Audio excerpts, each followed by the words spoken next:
What is going on, guys? Today I'm gonna show you how you can grow your own pineapple with a store-bought pineapple.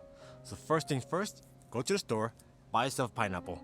Any one is fine, alright? Just a little bit of yellow coloration is good, that means it's a little bit ripe. Go ahead and take the head. So what we're gonna do is just break off the head real quick, right? Let me see if I can get this real quick. Hold on. Okay, just like that. So you can take this right here and eat it for sure. So now we're gonna move on to the next step. What you wanna do is you wanna remove some of the leaves at the bottom of here. So just like this, you wanna rip this off right here.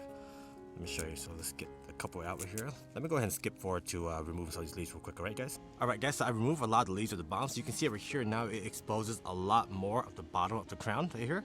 Let me see if you can get a great zoom right there. There you go, focus. So from here, you have two options you can do. So a lot of people, they like to take a cup of water and just put it into a cup like this, just like that, and wait for it to grow roots, and then they put it into the soil. With me personally, I just go ahead and take this and just put it into soil. Let me show you two examples that I started already so far. It's pretty cool. Let me show you real quick. So here are two pineapple plants that I started recently.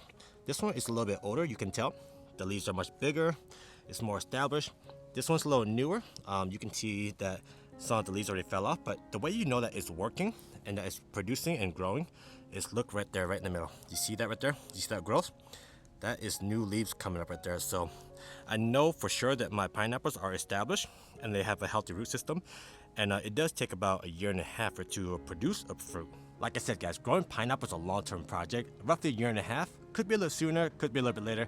But just think about how fun it is to buy something from the store and just regrow it. You know, right now I'm starting with two, but as it grows more and more and more, I can multiply them. So whether you put it into some water or just put it directly into soil, either way works. Hopefully this method works for you to regrow your own pineapple. As always, happy gardening.